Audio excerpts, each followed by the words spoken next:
Anime fans அனைவருக்கும் வணக்கம். So இன்னைக்கு நம்ம சோல் அண்ட் எபிசோட் 19 தான் பார்க்க போகிறோம். போன எபிசோட் எங்கே முடிஞ்சிருக்கோம்னா, இவங்க வந்து அந்த ஒரு இடத்துக்கு வந்து சேர்ந்துருப்பாங்கப்பா. அதாவது ஸ்பிரிட் பீஸ்ட் வந்து வேட்டையாடுறதுக்காக வந்திருக்காங்க இல்லையா, அந்த இடத்துக்கு வந்து சேர்ந்துருக்காங்க. ஸோ நம்ம தியன்மங் என்ன பண்ணுறாரு அப்படின்னு பார்த்தீங்கன்னா, நம்ம ஹீரோ உடம்புலேருந்து வெளியில் போயிட்டு யாரோ ஒருத்தருடைய வாய்ஸில் பேசுகிறாப்புல. அதாவது இங்கே வந்து ஐஸ் எம்பரர் ஒருத்தங்க இருக்காங்க, அவங்களோட வாய்ஸில் பேசி இவங்க ஒரு பீஸ்ட்டை தேடி வந்தாங்க இல்லையா, அந்த ஒரு பீஸ்ட்டை வர வைக்கிறாங்க. ஏன்னா இவங்க ரெண்டு பேரும் ஃப்ரெண்ட்ஸ் தான். அந்த வாய்ஸில் பேசினோன்னே அந்த பீஸ்ட் வரும்ன்றது இதுக்கு தெரியும். இன்னொரு விஷயம், இந்த ஒரு குரலை கேட்டாலே அங்கே இருக்கக்கூடிய பீஸ்ட் எல்லாமே ஓடி போயிடும். ஸோ இவங்களுக்கு எந்த ஒரு பிரச்சனையும் இருக்காது.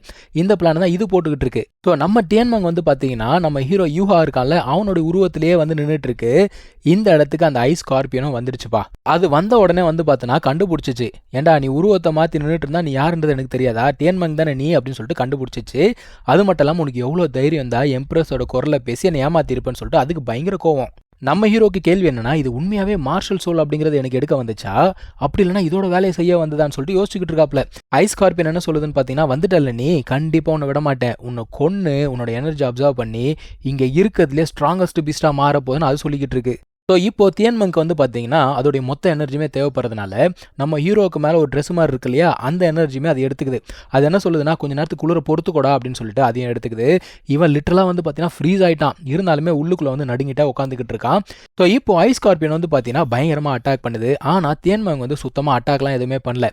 அதில் என்ன ஆகுதுன்னா, அந்த ஐஸ் குத்தி தியன்மங் வந்து அந்த இடத்துல இறந்து போயிட்டான்ற மாதிரி காட்டுறாங்க. ஆனால் அவன் இறந்தெல்லாம் போல. இந்த ஐஸ் ஸ்கார்பியன் பக்கத்தில் போயிட்டு பார்த்தியா உன்னோட நிலைமையே அப்படின்னு சொல்லிட்டு கண்ணத்தை லைட்டாக தூக்குனது தான். உடனே அது என்ன பண்ணுதுன்னா, அதோடைய பயங்கரமான பவர் அப்படிங்கிறத யூஸ் பண்ணி, ஏன்னா இது வந்து சில்க் வாம் தானே, ஸோ சில்க் த்ரெட் மாதிரி யூஸ் பண்ணி அதை அப்படியே கட்டி போட்டுடுதுப்பா. அதால் சுத்தமாக நகரவே முடியல. ஏன்னா நம்ம ஆளுக்கு ஸ்ட்ராங்கான ஸ்பிரிட் பவர் அப்படிங்கிறது இருக்குது. என்னதான் அந்த ஐஸ் ஸ்கார்பியனுக்கு வந்து பார்த்தீங்கன்னா ஸ்ட்ராங்கான அட்டாக் பவர் இருந்தால் கூட ஸ்பிரிட் பவரில் யார் அதிகமாக இருக்குதுன்னா நம்ம ஆள் தான். ஸோ கட்டி போட்டு ஒரு குக்குன் மாதிரி ஃபார்ம் பண்ணி அதை அடைச்சி விட்டாப்புல. இப்போ தான் இது வந்து பார்த்தீங்கன்னா இதோட உண்மையான பிளான் என்ன அப்படிங்கிறதே சொல்லுது. அது என்ன சொல்லுதுன்னா, நீ ஸ்ட்ராங்கான ஆள் தான்ப்பா, நான் ஒத்துக்கிறேன். ஆனால் உன்னால் லெவல் 100 அப்படிங்கிறத ரீச் பண்ணி காடாக மாற முடியுமா? முடியாதுல்ல. அது மட்டும் இல்லாமல் மிகப்பெரிய அழிவு அப்படிங்கிறது வந்துகிட்டு இருக்கு சரியா. 4 லட்சம் வருஷம் முடிஞ்சு போச்சு, கண்டிப்பாக அந்த ஒரு அழிவு வேற வருது. ஸோ உன்னால் அதை சர்வை பண்ண முடியாது. அதனால் நான் சொல்கிறத கேளு, நம்ம வந்து ஸ்ட்ராங்கான ஒரு பர்சன் அப்படிங்கிறத செலக்ட் பண்ணி அவனை வந்து காடாக மாற்றணும். இதே மாதிரி தான் 10,000 வருஷத்துக்கு முன்னாடி 2 பீஸ்ட் வந்து பார்த்தீங்கன்னா ஒரு ஸ்ட்ராங்கான பர்சனை சூஸ் பண்ணிச்சு. ஆனால் இன்னைக்கு அவங்க 2 பேருமே வந்து பார்த்தோன்னா அழியாத வாழ்க்கை அப்படிங்கிறத வாழ்ந்துட்டு இருக்காங்க. நம்மளும் என்ன பண்ணணும், ஒரு புது காட் அப்படிங்கிறத உருவாக்கி நம்மளுமே வந்து இட்டர்னல் லைஃப் அப்படிங்கிறத வாழணும். எனக்கு வந்து உன் கூட வந்து எப்பவுமே வாழணும்னு ஆசையாக இருக்குது அப்படிங்குது. நம்ம ஆளுக்கு பெரிய ரொமான்ஸ் கதை வேற இருக்கு போல தெரியுது. ஸோ இதை கேட்டோன்னா ஐஸ் ஸ்கார்பியன் வந்து யோசிக்குதுப்பா. அது யோசிச்சுட்டு சொல்லுது, சரி அந்த மாதிரி ஒரு ஸ்ட்ராங்கான பர்சனை நீ செலக்ட் பண்ணியிருக்கியா அப்படின்னு சொல்லிட்டு கேட்குது. ஆமாம் நான் கூட்டிகிட்டு வந்திருக்கேன் அப்படின்னு சொல்லிட்டு யூஹாவ் வெளியில் வா அப்படின்னு சொல்லிட்டு கூப்பிட்றாப்புல. யூஹாவ் வெளில வந்தோன்னா சொல்கிறான், எப்பா உனக்கு இந்த மாதிரி ஒரு ரொமான்ஸ் கதை இருக்குன்னா என்கிட்ட சொல்லியிருக்கலாம்ல, ஏன் என்ன நீ நம்பலை அப்படின்னு சொல்லிட்டு கேட்குறான். அது சொல்லுது, டே உனக்காக தான்டா வந்தேன் நான், அப்படியே என்னோட வேலையும் கொஞ்சம் சேர்த்து பார்த்துக்கிறான் அவ்வளோதான்டா அப்படிங்குது. இப்போ அந்த ஐஸ் ஸ்கார்பியன் இருக்குல்ல, அது இவனை பார்த்து சொல்லுது, இவன் வந்து ரொம்ப வீக்காக இருக்கான், உனக்குன்னா வேறு ஆளே கிடைக்கலையா அப்படின்னு சொல்லிட்டு கேட்குது. ஆனால் அவன் என்ன சொல்கிறான், நீ நினைக்கிற மாதிரி இவன் வீக்கெல்லாம் இல்லை, ஏன் நான் கூட இருக்கேன்ல, அவனால் கண்டிப்பாக வந்து உன்னோட எனர்ஜியை தாங்க முடியும், நான் வந்து பார்த்துக்கிறேன், இதுக்கு முன்னாடி நான் பண்ணியிருக்கேன் அப்படின்னு சொல்லுது. அதுக்கப்புறம் அது என்ன சொல்லுதுன்னா, நீ மட்டும் இவனுக்கு சொல்கிறீங்க வந்தேன்னு வச்சுக்கோயேன், நீ வந்து இவனோட விஸ்டம் சொல்கிறீங்க இருக்கலாம், அதாவது உன்னோட கான்ஷியஸ்னஸ் அப்படிங்கிறது அப்படியே இருக்கும் அப்படின்ட்டு. அது மட்டும் இல்லாமல் இவனுக்கு நீ தான் வந்து பார்த்தீங்கன்னா செகண்ட் மார்ஷல் சோலுக்கு ஃபஸ்ட்டு சொல்கிறீங்க இருப்ப, ஸோ இவனோட செகண்ட் மார்ஷல் சோலே நீ தான். ஸோ அப்படி இப்படின்னு பேசி இது வந்து பார்த்தீங்கன்னா ஒரு வழியாக ஒத்துக்க வைக்குது. ஆனாலுமே அந்த ஐஸ் ஸ்கார்பியன் என்ன சொல்லுது அப்படின்னா, நான் வந்து இவனை டெஸ்ட் பண்ணணும், இவன் வந்து ஸ்ட்ராங்காக இருக்கானான்னு பார்க்கணும் அப்படிங்குது. சரி ஓகே, என்ன பண்ணணும் அப்படின்னா, 10 நிமிஷத்துக்கு என்னோட அட்டாக் வந்து இவன் தாங்கணும் அப்படிங்குது. 10 நிமிஷமா? 10 நிமிஷம்லாம் வேலைக்கு ஆகுது, 5 நிமிஷம் ஓகே அப்படின்னு சொல்லிட்டு நம்ம தியன்மங் சொல்ல, நம்ம ஹீரோ வாய முன்னு சும்மா இருக்கலாம்ல, இல்லை நான் வந்து 10 நிமிஷம் ஏற்றுக்கிறேன் அப்படிங்கிறான். நான் வந்து இந்த டெஸ்ட்டை கூட என்னால் வந்து சமாளிக்க முடியல அப்படின்னா எப்படி உன்னோட ட்ரஸ்ட்டை நான் கெயின் பண்ண முடியும், 10 நிமிஷம் நான் எடுத்துக்கிறேன் அப்படிங்கிறான். சரி ஓகேன்னு சொல்லிட்டு டெஸ்ட்டை ஸ்டார்ட் பண்ணுறாங்க. கம்ப்ளீட்டாக வந்து பார்த்தீங்கன்னா அந்த ஸ்னோ பவரை யூஸ் பண்ணி அட்டாக் வந்து பாது, அது வந்து ஐஸ் ஆட்ரிபியூட்லேயே ஸ்ட்ராங்கஸ்ட் ஐஸு, அதை வச்சு அட்டாக் பண்ணால் இவன் என்ன ஆவான், கொஞ்சம் கொஞ்சமாக வந்து பார்த்தீங்கன்னா ஃப்ரீஸ் ஆகிட்டே இருக்கான். ஒரு கட்டத்தில் என்ன ஆகுது, இவனோட ஹார்ட்டுமே வந்து பார்த்தீங்கன்னா சேர்ந்து ஃப்ரீஸ் ஆகிடுச்சு. அதான் அந்த ஐஸ் ஸ்கார்பியன் சொல்லுது, முடிஞ்சு சோலி முடிஞ்சு அப்படிங்குது. ஆனால் நம்ம ஆள் அவ்வளோ சீக்கிரம் சாகிற ஆள் கிடையாது. சின்ன வயசுலேருந்து கொஞ்சம் நஞ்சமாக பாடுபட்டுருக்கான்.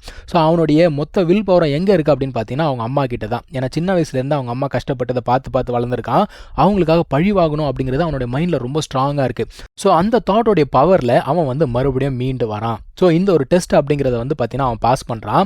அவன் பாஸ் பண்ணிட்டான் அப்படிங்கிறதுனால இவளும் வந்து ஓகேன்னு சொல்லிட்டு ஒத்துக்கிறான். ஏன்னா வேறு வழி கிடையாது. அது மட்டும் இல்லாமல் பெரிய கெலாமிட்டி, அதாவது மிகப்பெரிய அழிவு ஒன்று வந்துகிட்டு இருக்கு, இதெல்லாம் சமாளிக்க முடியாது அப்படின்னு சொல்லிட்டு ஓகேன்னு இவளும் ஒத்துக்கிறான்.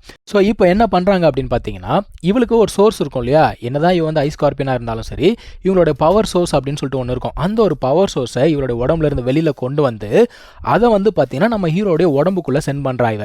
ஏன்னா இவங்க பண்ணுறது வந்து பார்த்தீங்கன்னா சாக்ரிஃபைஸ், ஓன் சாக்ரிஃபைஸ் அப்படிங்கிறதுனால இந்த பவர் அப்சர்வ் பண்ணுறது ரொம்ப கஷ்டமாலாம் இருக்காது. ரொம்ப ஈஸியாகவே வந்து அப்சர்வ் அப்படிங்கிறத பண்ணிட முடியும்.